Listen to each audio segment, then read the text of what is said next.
बिस्मिल्लाहिर्रहमानिर्रहीम। आज हम हाज़िर हैं 8th क्लास की मैथमेटिक्स की बुक और उसकी एक्सरसाइज 1.2 क्वेश्चन नंबर 2। इसमें कहा गया है कि इफ़ पी उसके एलिमेंट हैं A B C D E, Q उसके एलिमेंट हैं A E I O U and R उसके element C D E I, then verify that. क्या वेरीफाई करना है? एक स्टेटमेंट ये है, ठीक है, P union Q is equal to Q union P। ये एक स्टेटमेंट है, हमें प्रूफ करनी है। इसे हम कहते हैं कम्यूटेटिव लॉ भी कहते हैं। उसके बाद सेकंड स्टेटमेंट ये है कि P intersection Q, Q intersection P same ही चीज़ है, सिर्फ यहाँ यूनियन है वहाँ इंटरसेक्शन है। इसे हम कहते हैं कम्यूटेटिव लॉ। ये भी कम्यूटेटिव लॉ है। चले प्रूफ करते हैं। सबसे पहले हमारी जो पहली स्टेटमेंट है ये है, फर्स्ट में क्या लिखा है हमारे पास? P union Q, Q union P। तो इस स्टेटमेंट को प्रूफ करने के लिए पहले ये लेफ्ट हैंड साइड को प्रूफ करेंगे, उसके बाद ये राइट हैंड साइड को प्रूफ करेंगे। अब इसमें प्रूफ करना क्या है कि इसका और इसका, इस स्टेटमेंट का आंसर एक आए। जो स्टेटमेंट इक्वल से पहले है, जो बाद में, इन दोनों का आंसर एक ही आए। मतलब कहने का ये इक्वल है तो मतलब दोनों के आंसर भी इक्वल आने चाहिए। तो सबसे पहले इसको हल करते हैं हम, P यूनियन Q, ठीक है। तो सबसे पहले P है हमारे पास, तो P के एलिमेंट क्या है हमारे पास? A B C D E। तो हम लिखते हैं A B C D and E। Centre में यूनियन है तो हम लिखेंगे यूनियन, ठीक है। उसके बाद ब्रैकेट, और देखिए Q है तो Q के एलिमेंट क्या है हमारे पास? A E I O U। तो हम लिखेंगे A E I O U, ठीक है। अब यूनियन में करना क्या होता है कि सारे इकट्ठे लिखने होते हैं, ठीक है। कभी भी आपने सुनी होगी यूनियन मजदूरों की होती है, और रक्षा वाले फिल्मों में अक्सर देखे होंगे उनकी यूनियन होती है। तो मतलब क्या होते हैं, वो सारे इकट्ठे हो जाते हैं। लेकिन सेट में एक कंडीशन है कि आपने एक जैसे एलिमेंट दो दफ़ा नहीं लिखने। अगर एक सेट में अगर दो सेट्स के एलिमेंट आप लिख रहे हो, इस सेट और इस सेट के, तो सेम एलिमेंट नहीं लिखना। भले आप तरतीब से लिखो या बगैर तरतीब से, लेकिन सेम एलिमेंट नहीं होने चाहिए। जैसे कि अब ए यहाँ भी है, यहाँ भी है, तो आपने लिखना बस एक ही बार है।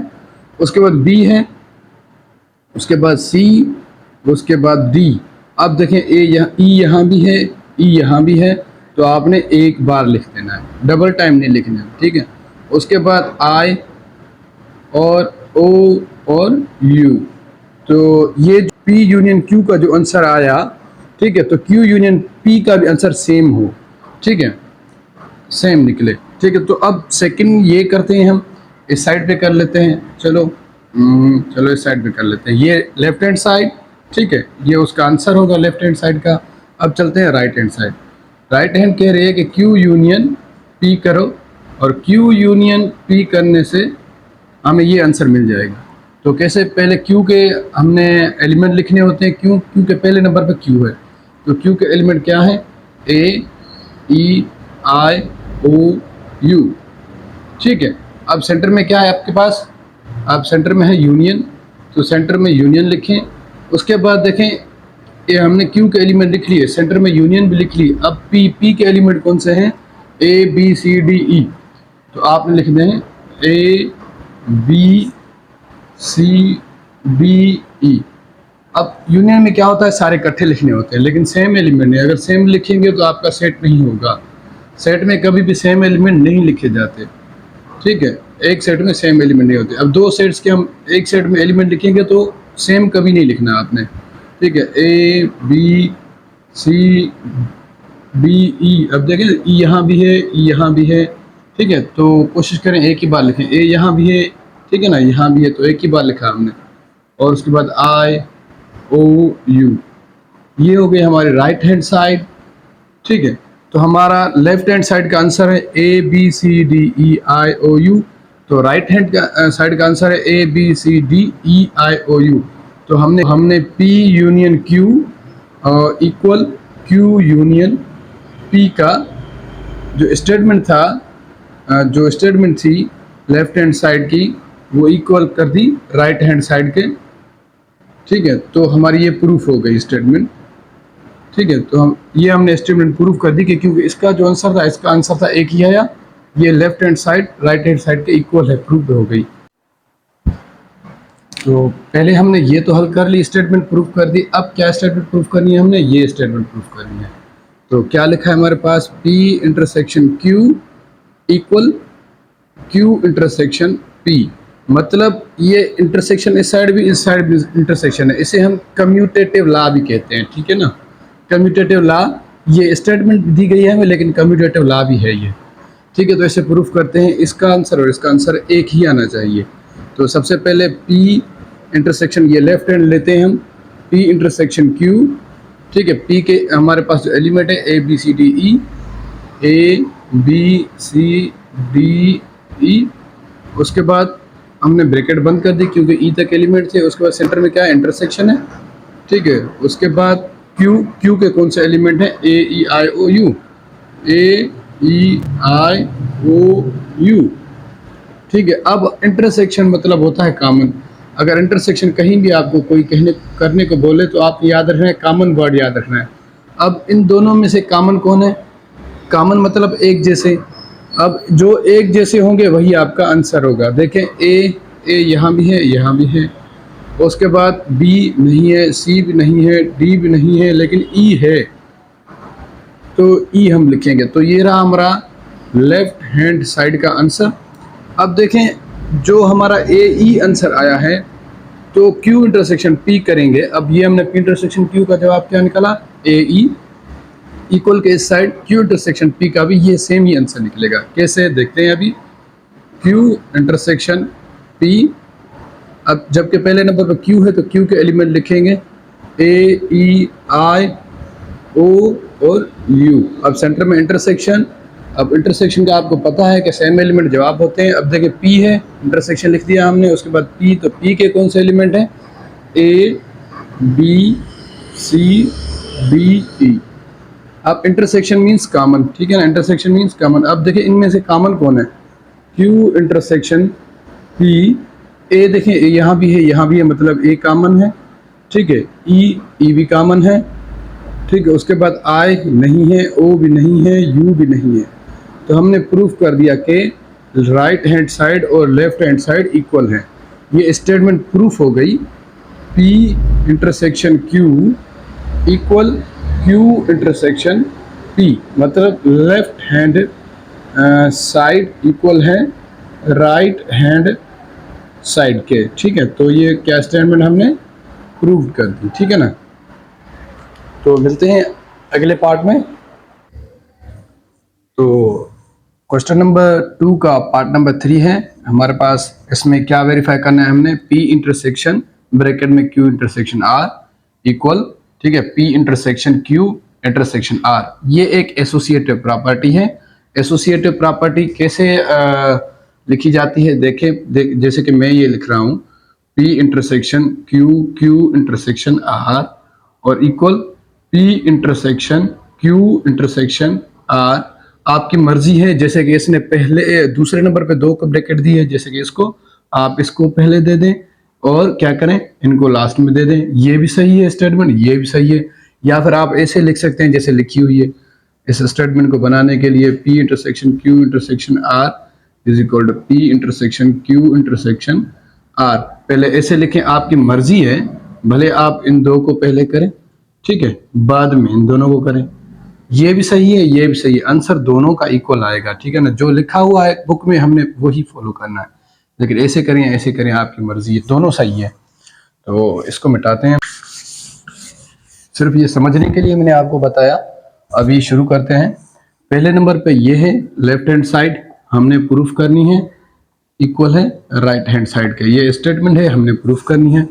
तो P इंटरसेक्शन ब्रैकेट में Q इंटरसेक्शन R। याद रखें, अगर आपको इस तरीके का कोई सवाल मिले तो ब्रैकेट हो तो सबसे पहले ब्रैकेट हल करनी होती है। अगर आपने बोर्ड मास पढ़ी होगी तो ब्रैकेट पहले हल करते हैं।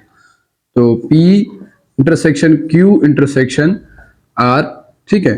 तो देखें अगर ऐसा सवाल आपको मिल जाए, देखें तो क्या करना है, हमने Q इंटरसेक्शन R करनी, क्योंकि हमने ब्रैकेट पहले हल करनी होती है। ब्रैकेट का जो आंसर आएगा वो ही इससे इंटरसेक्शन करेगा, ठीक है। तो Q के कौन से एलिमेंट हैं, Q के एलिमेंट है A E आई ओ और यू, सेंटर में क्या है, इंटरसेक्शन है।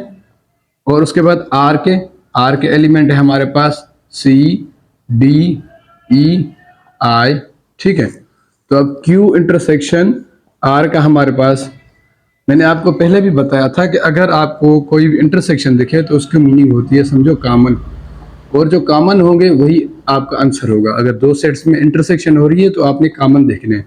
कॉमन कौन है, ए है कॉमन, कॉमन मतलब इधर भी हो उधर भी हो। ई है, हाँ ई है। उसके बाद आई है, हाँ आई भी है, ठीक है। उसके बाद ओ नहीं है, यू भी नहीं है। मतलब ये हमारा जो क्यू इंटरसेक्शन आर था इसका ये जवाब मालूम हो गया। अब इसके जवाब को इस पी के साथ हम क्या करेंगे, इंटरसेक्शन कराएंगे। तो लिखते हैं हम P intersection Q intersection R, इसको ब्रैकेट है इक्वल। अब जबकि पहले नंबर पे पी है तो हम पी के एलिमेंट लिखेंगे। पी के एलिमेंट है A B C D E, A B C D E. उसके बाद इंटरसेक्शन है तो इंटरसेक्शन सेंटर में रखेंगे। उसके बाद जो क्यू इंटरसेक्शन आर का जो आंसर आया था वो यहाँ लिखना है। क्यू इंटरसेक्शन आर का आंसर ये रहा, ई और आई। अब देखें जो सेम एलिमेंट होंगे, देखिए सेंटर में इंटरसेक्शन है, इंटरसेक्शन मींस कॉमन। अब देखिए कॉमन इनमें जो होगा वो हमारा आंसर होगा। अब दोनों में से कॉमन कौन है, ए इधर है नहीं है, बी है नहीं है, सी भी नहीं, डी भी नहीं, लेकिन ई है। तो हमारा आंसर क्या हुआ, लेफ्ट हैंड साइड का हमारा जो आंसर हुआ सिर्फ ई हुआ। तो इसी तरह आगे चलते हैं हम। ये हमने लेफ्ट हैंड साइड का जो आंसर निकाला, हमने क्या निकाला, ई निकाला, ठीक है, ई एलिमेंट था। अब हम चलते हैं राइट हैंड साइड की तरफ, ठीक है। तो राइट हैंड साइड क्या है हमारे पास, पी इंटरसेक्शन क्यू, ठीक है, ब्रैकेट इंटरसेक्शन आर। तो मैंने आपको पहले भी कहा था अगर ब्रैकेट आ जाए तो सबसे पहले ब्रैकेट का आंसर मालूम करें, फिर जो आंसर ब्रैकेट का मिलेगा उसको इंटरसेक्शन कराएं जो अगला आपको सेट मिल रहा है। तो देखते हैं इसको, पी इंटरसेक्शन क्यू का हमारे पास पहले आंसर मालूम होना चाहिए, उसके बाद जो आंसर मिलेगा उससे कराएंगे हम इंटरसेक्शन आर से। तो चलें, पी के एलिमेंट कौन से हैं आपके पास, पी के एलिमेंट है ए बी सी डी ई, ठीक है। सेंटर में क्या है, इंटरसेक्शन, तो इंटरसेक्शन लिखें। उसके बाद इंटरसेक्शन किससे करानी है, क्यू से, ठीक है। तो क्यू का एलिमेंट क्या है, ए ई आई ओ यू, ठीक है। तो मैंने आपको पहले भी कहा था पी इंटरसेक्शन क्यू, मतलब इंटरसेक्शन कभी भी आपके पास आए तो सेम एलिमेंट जवाब होते हैं, कॉमन एलिमेंट। अब कॉमन एलिमेंट कौन है इन दोनों में से, ए भी कॉमन है लिखो, और बी भी नहीं है, ठीक है, सी भी नहीं है, डी भी नहीं है, लेकिन ई है, तो ई लिख लिया हमने। अब हमें इस पी इंटरसेक्शन क्यू का जवाब मालूम हो चुका है, तो अब क्या करेंगे हम, P intersection Q intersection R. तो इस ब्रैकेट का आंसर अब हमें मालूम हो गया, ठीक है। तो ब्रैकेट का आंसर क्या था हमारे पास पी इंटरसेक्शन क्यू का, ये ए और ई। तो हम ए और ई को यहाँ पहले लिखेंगे, फिर इंटरसेक्शन किसके साथ कराएंगे, आर के साथ। अब आर के एलिमेंट कौन है, सी डी ई आई, ठीक है। तो अब इंटरसेक्शन मीन कॉमन। अब कॉमन क्या है, पी इंटरसेक्शन क्यू, ठीक है, ब्रैकेट इंटरसेक्शन आर। अब इंटरसेक्शन जब भी सेंटर में आ जाए तो आपने समझ लेना है कि कॉमन। अब कॉमन कौन है, ए इधर है नहीं है, लेकिन ई है, तो ये ई आ गया हमारा राइट हैंड साइड का आंसर। देखें लेफ्ट हैंड साइड का आंसर, ठीक है, उसके बाद राइट हैंड साइड का आंसर। मतलब हम कह सकते हैं कि left hand side equal right hand side. जो स्टेटमेंट आपने दी थी हमने वो प्रूव कर दी, ठीक है। स्टेटमेंट हमने क्या कर दी, प्रूव कर दी। तो मिलते हैं पार्ट नंबर 4 में। अल्लाह हाफिज़। तो क्वेश्चन नंबर 2 का पार्ट नंबर 4 है। इसमें कहा गया है कि P यूनियन ब्रैकेट में Q intersection R is equal P union Q intersection P union R। तो ये डिस्ट्रीब्यूटिव लॉ है। इसे कैसे लिखते हैं, इसे समझने के लिए आप थोड़ा समझें, इसको थोड़ा रफ कर लेते हैं, समझते हैं, बाद में हम लिखते हैं सवाल को। P यूनियन, ठीक है, Q इंटरसेक्शन R। अब ये कैसे लिखते हैं, पहले तो आपने P और U को इस Q से मल्टीप्लाई करना होता है, ठीक है ना। तो कैसे मल्टीप्लाई करते हैं, P यूनियन Q, ठीक है। तो ये P यूनियन Q हो गया। अब P यूनियन Q को फिर से R से मल्टीप्लाई करना होता है। तो सेंटर में तो हमारे पास इंटरसेक्शन आ गई। अब इंटरसेक्शन क्या करना होगा हमें, सेंटर में ही रखना होगा। अब हमारे पास इंटरसेक्शन जब के रास्ते से हट गई तो अब हम कर सकते हैं P यूनियन R। तो P यूनियन R देखें ये स्टेटमेंट और ये सेम है, तो ऐसे बनाते हैं। पहले P यूनियन को Q से मल्टीप्लाई करेंगे, यहाँ लिखेंगे सेंटर में, अब इंटरसेक्शन है इसको यहाँ पे भी सेंटर में रखेंगे।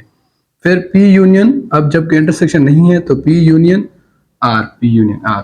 तो ये डिस्ट्रीब्यूटिव लॉ बोलते हैं, लेकिन इसमें कहा गया है कि ये वेरीफाई करें, ये एक स्टेटमेंट दी गई है हमें, ठीक है, ये एक स्टेटमेंट है, ये हमने प्रूफ करनी है कि इसका जवाब और इसका जवाब इक्वल होगा। स्टेटमेंट है, आप प्रूफ करके दिखाएं। तो चले करते हैं। सबसे पहले ये है लेफ्ट हैंड साइड, ठीक है, और ये है राइट हैंड साइड। देखते हैं कि लेफ्ट हैंड साइड और राइट हैंड साइड के आंसर इक्वल आते हैं। सबसे पहले P यूनियन, ठीक, Q इंटरसेक्शन R। तो आपको मालूम होना चाहिए क्या करते हैं हम, पहले जो ब्रैकेट में होता है हम उससे लिखते हैं। आपको मालूम होना चाहिए कि जो ब्रैकेट में होता है पहले हम उसका आंसर मालूम कर लेते हैं, जो आंसर इसका आएगा वो इसके साथ यूनियन करेगा। तो Q इंटरसेक्शन R, ठीक है, तो इसका क्या होगा आंसर, पहले Q है तो Q के एलिमेंट ये रहे AEIOU, ठीक है। सेकंड में इंटरसेक्शन है तो सेंटर में इंटरसेक्शन रखेंगे। उसके बाद R है तो R के एलिमेंट ये रहे CDE और I, ठीक है। तो अब intersection means common, intersection means common, तो इनमें से कॉमन एलिमेंट जो होंगे वही हमारा जवाब होगा। A कॉमन है, नहीं है, E कॉमन है, उसके बाद I भी कॉमन है, उसके बाद U नहीं है, O भी नहीं है। तो ये रहा हमारा Q इंटरसेक्शन R का आंसर। अब जो Q इंटरसेक्शन R का आंसर है वो इसके साथ यूनियन करेगा, ठीक है। तो अब क्या करेंगे हम, P union Q intersection R। तो ये देखें, अब P पहले नंबर पे, तो हम पहले नंबर पे P के एलिमेंट रखेंगे, ठीक है, A B C D E। तो ये रहे P के हमने लिख लिए। अब Q intersection R, Q intersection R का जो हमने जवाब मालूम किया था ये किया था, ठीक है। तो इस जवाब को हम यहाँ लिखेंगे, पहले यूनियन रखेंगे सेंटर में क्योंकि यूनियन हो रही है, ठीक है, E और I, और ये वाला आंसर Q इंटरसेक्शन R का, Q इंटरसेक्शन R का आंसर ये था, ये सेकंड यहाँ पे रखेंगे। अब यूनियन में क्या होता है कि हमने सारे इकट्ठे लिखने होते हैं, लेकिन याद रहे कि एक जैसे एलिमेंट नहीं लिखने। अगर एक जैसे एलिमेंट एक ही सेट में लिखेंगे तो आपका सेट नहीं कहलाएगा। A B C D E, देखें E भी यहाँ भी है, यहाँ भी है, एक बार लिखना है I। और याद रहे हर एलिमेंट के बाद आपने कामा लगानी है, ठीक है ना, टेबुलर फॉर्म में कामा लगाते हैं। ये हो गया हमारा लेफ्ट हैंड साइड का आंसर। अब चलते हैं हम राइट हैंड साइड की तरफ। तो हमने लेफ्ट हैंड साइड का आंसर जो निकाला ये है ABCDEI। अब चलते हैं हम राइट हैंड साइड की तरफ। तो P यूनियन Q, ठीक है, bracket intersection P union R, ठीक है। पहले हमने इस ब्रैकेट का आंसर मालूम करना है, फिर इसका, फिर दोनों का जो आंसर होगा उनको इंटरसेक्शन कराना है। तो चलिए करते हैं, पहले P यूनियन Q, ठीक है, P के एलिमेंट A, ठीक है, B C D E, centre में यूनियन है, ठीक है। तो यूनियन करेंगे किससे, Q से। Q के एलिमेंट कौन है, A, ठीक है, E I O U, ठीक है। तो P यूनियन Q। तो अब इसके क्या करेंगे हम, तो यूनियन क्या होती है, यूनियन ये होती है कि सारे इकट्ठे लिखने होते हैं।